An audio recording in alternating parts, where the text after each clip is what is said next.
Bonjour, petit changement d'ambiance. Je vous salue aujourd'hui de chez mes parents au Texas.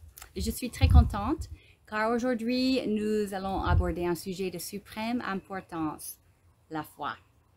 Dans ma vidéo numéro 6, nous avons vu que toutes les promesses de Dieu sont saisies par la foi. Et nous avons vu en Hébreux chapitre 11 que la base de la foi est de croire que Dieu existe et qu'il rémunère ceux qui le cherchent.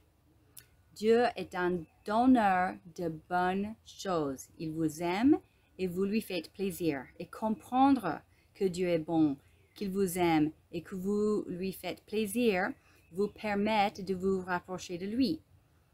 C'est clair que si vous croyez que Dieu ne vous aime pas ou qu'il veut vous faire du mal, alors vous n'allez pas vouloir vous rapprocher de lui, n'est-ce pas? Une fois que nous comprenons que Dieu est bon et qu'il rémunère ou récompense ceux qui le cherchent, nous comprenons que nous pouvons lui faire confiance. Et c'est là la foi, c'est de faire pleine confiance à Dieu. Regardons l'exemple d'Abraham en Romains chapitre 4. Espérant contre toute espérance, Abraham a cru et est ainsi devenu le père d'un grand nombre de nations, conformément à ce que lui avait été dit, telle sera ta descendance. Sans faiblir dans la foi, il n'a pas considéré que son corps était déjà usé, puisqu'il avait près de 100 ans, ni que Sarah n'était plus en état d'avoir d'enfant. Il n'a pas douté par incrédulité de la promesse de Dieu, mais il a été fortifié par la foi et il a rendu gloire à Dieu, car il avait la pleine conviction que ce que Dieu promet, il peut aussi l'accomplir. Ici, Paul, l'auteur du livre de Romains, dit que Abraham n'a pas laissé faiblir sa foi. Il dit qu'il espérait contre toute espérance et qu'il n'a point douté de la promesse de Dieu, même si tout ce qu'il voyait dans le domaine naturel semblait contredire la parole de Dieu. Abraham comprenait que c'est la parole de Dieu qui est vraie, indépendamment de nos circonstances. Il avait près de 100 ans et Sarah, sa femme, était aussi bien trop vieille pour avoir d'enfants dans le naturel. Mais Abraham avait une pleine confiance à Dieu qui l'a rassuré qu'il serait le père d'un grand nombre de nations. Abraham comprenait que rien n'est impossible à Dieu. Et il avait la pleine conviction que ce que Dieu promet, il peut aussi l'accomplir. C'est ça la foi, c'est d'avoir la pleine conviction, sans l'ombre d'un doute, que Dieu veut et peut accomplir ses promesses. Autrement dit, c'est être fermement persuadé de ce que Dieu dit. Dans ma vidéo numéro 5, sur le plan de sauvetage de Dieu, nous avons vu que nous ne recevons pas de Dieu sur la base de nos œuvres. Nous saisons la santé spirituelle et toutes les promesses de Dieu par la grâce de Dieu, par le moyen de la foi.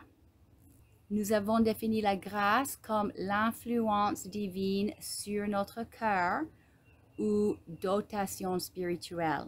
La grâce est la puissance de Dieu qui agit en nous et nous déclenchons cette grâce pour saisir les promesses de Dieu par le moyen de la foi. Alors, c'est clair que si nous voulons bénéficier de toutes les choses merveilleuses que Dieu a pour nous, nous avons besoin de savoir ce qu'est la foi, comment développer notre foi et comment l'activer. Et dans cette vidéo, nous examinerons ce qu'est la foi. Lisons plus haut dans Romains chapitre 4. Que dirons-nous donc d'Abraham, notre ancêtre? Qu'a-t-il obtenu par ses propres efforts? Si Abraham a été considéré comme juste sur la base de ses œuvres, il a de quoi se montrer fier, mais non devant Dieu. En effet, que dit l'Écriture? Abraham a eu confiance en Dieu et cela lui a été compté comme justice. Or, si quelqu'un accomplit quelque chose, le salaire est porté à son compte non comme une grâce, mais comme un dû. Par contre, si quelqu'un ne fait rien, mais croit en celui qui déclare juste l'impie, sa foi lui est comptée comme justice. Ici, Paul confirme qu'Abraham n'a pas obtenu la promesse de Dieu par ses propres efforts, mais par la foi. Abraham avait une pleine confiance en Dieu. Cette confiance fut comptée comme justice. La justice est l'application de la loi sans favoritisme. Pourquoi dit-il que la foi d'Abraham fut comptée comme justice? Quel rapport entre la foi et la loi? Bon, nous avons vu dans ma vidéo numéro 3 que Dieu est contraint par les lois que lui-même a mises en place. Il a placé la terre sous la domination de l'homme. L'homme avait donné son autorité au diable, mais dans ma vidéo numéro 5, nous avons vu que Jésus l'a reprise par sa mort et sa résurrection et nous l'a restituée. Étant donné que l'homme est le chef ici, Dieu et le diable ont, l'un comme l'autre, besoin de l'accord de l'homme pour agir dans le domaine terrestre. La foi revient à être d'accord avec Dieu. C'est cet accord qui donne à Dieu le droit légal d'intervenir dans notre situation. Si Dieu agissait sur terre sans l'accord d'un homme, et pour homme, je veux dire un être humain, cela peut être un homme ou une femme, si Dieu agissait sur terre sans l'accord d'un homme, ce serait l'introduction par effraction et il constituerait un crime.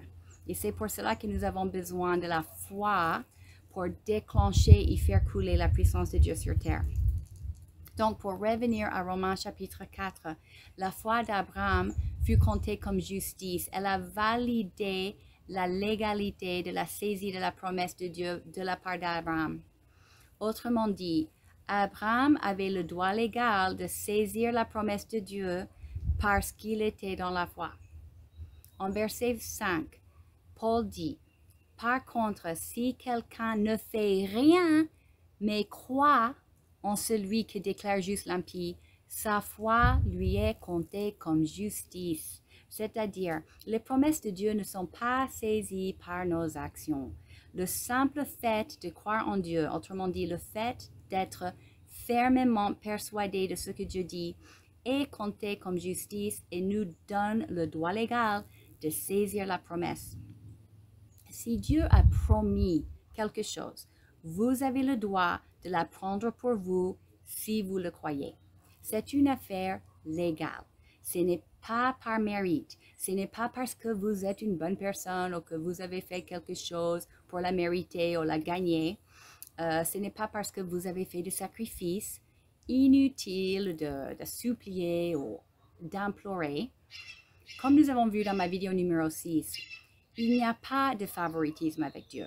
Toutes les promesses de Dieu sont pour vous autant que pour les autres enfants de Dieu. Elles sont toutes déjà à votre disposition, prêtes à être saisies. L'unique chose dont vous avez besoin pour les saisir est de croire en Dieu.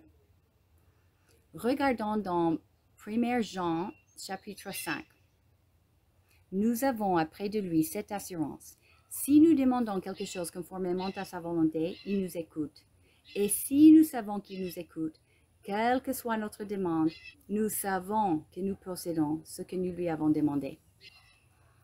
Quand nous demandons quelque chose conformément à la volonté de Dieu, la réponse est toujours oui, 100% du temps. C'est une assurance. Mais comment savons-nous si quelque chose est en conformité avec sa volonté? Bon, si Dieu le dit, c'est forcément sa volonté, n'est-ce pas? Dieu dévoile sa volonté à travers sa parole. La parole de Dieu prend de différentes formes. La première forme est la parole préexistante. Celle-ci est la parole éternelle qui était avec Dieu depuis le commencement, avant la création. Jean chapitre 1, versets 1 à 2. Au commencement, la parole existait déjà. La parole était avec Dieu et la parole était Dieu. Elle était au commencement avec Dieu. La deuxième forme est la parole révélée ou prononcée de Dieu, c'est-à-dire la parole en opération. avec une claire attention de former, de créer et d'influencer. C'est par le moyen de la parole prononcée que Dieu a créé l'univers. En Genèse chapitre 1, il est écrit, Dieu dit qu'il y ait de la lumière, et il y eut de la lumière. Dieu a créé l'univers avec sa voix. La voix de Dieu est un son. Un son est une vibration. Je connais une personne qui a entendu la voix audible de Dieu. Cela arrive parfois. Mais la plupart du temps, nous entendons la voix de Dieu comme une vibration dans notre esprit qui finit par pénétrer dans nos pensées. Par exemple, dans le vol transatlantique en route vers Texas l'autre jour, j'étais assise à côté d'une famille avec un bébé d'1 an seulement. Et j'ai reçu une forte impression que je devrais sortir le petit miroir de mon sac à main pour lui offrir à la petite fille quand elle commencerait à pleurer. Et c'était comme une pensée, mais avec une vibration différente. J'ai obéi et quand le bébé a commencé à hurler à tout poumon, j'étais prête. J'ai donné ce miroir à la petite fille qui a immédiatement arrêté de hurler et elle s'est regardée dans le miroir, toute contente jusqu'à ce qu'elle s'endorme. Et elle était très sage tout le reste du vol, heureusement. Moi, je n'ai pas d'enfants. Je ne connais rien des enfants. Et je vous assure que cette idée ne venait pas de moi. C'était une révélation de Dieu pour m'aider dans cette situation. J'ai fait confiance à sa voix, j'ai obéi et je me suis épargnée des ennuis.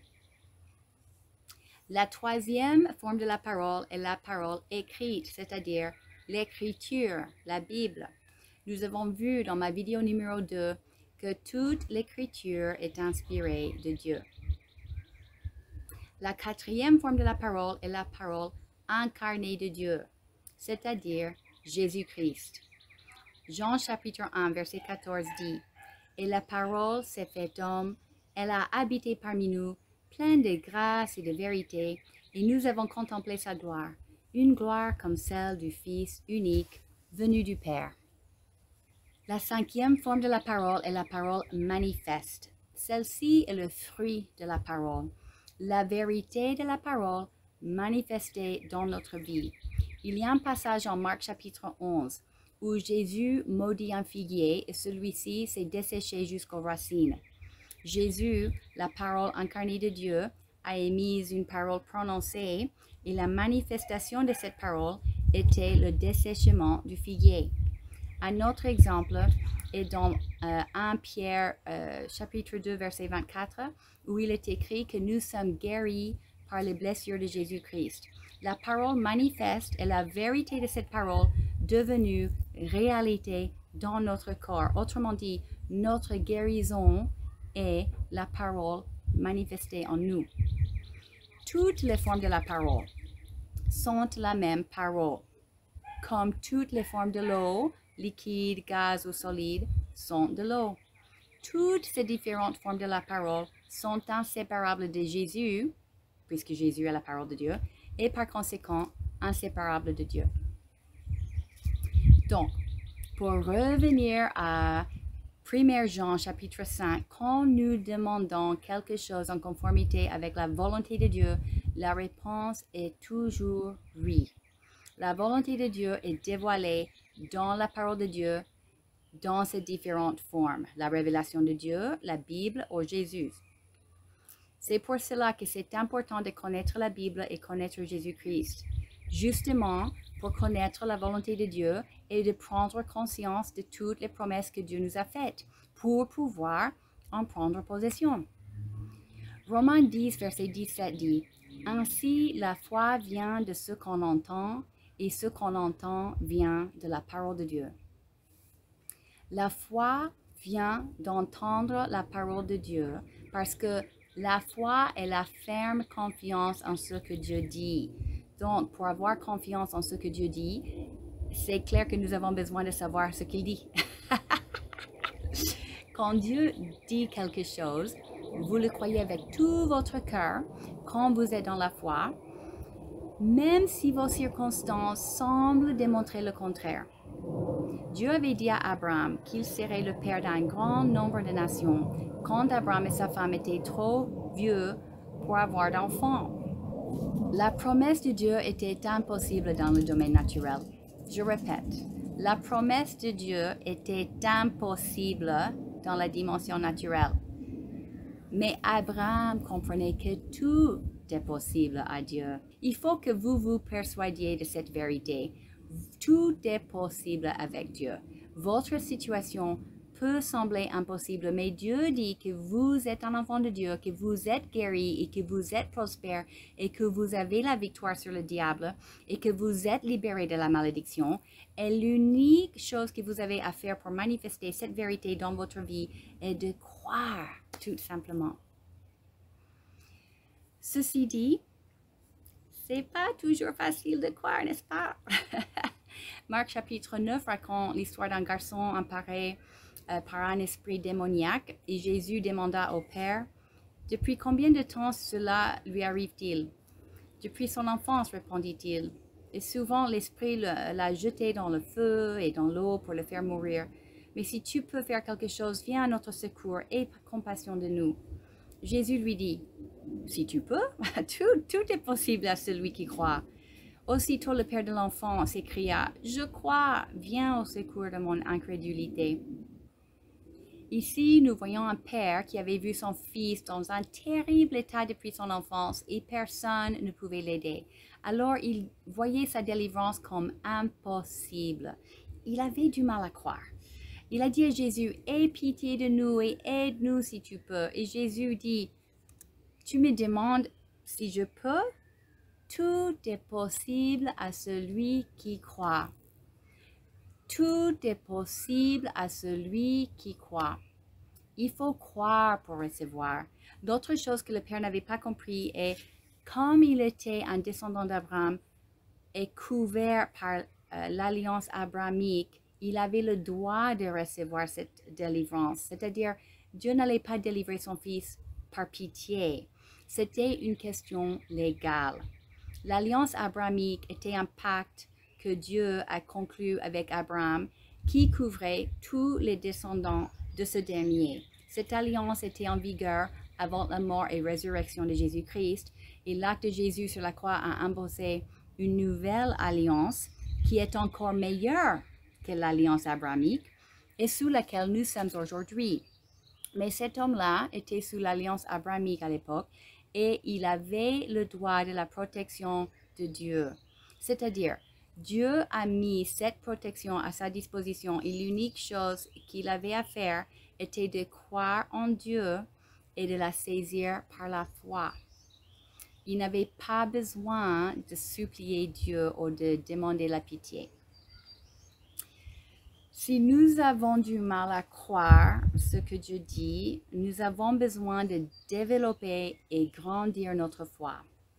Et nous examinerons comment le faire dans une future vidéo. Entre-temps, soyez bénis et à bientôt.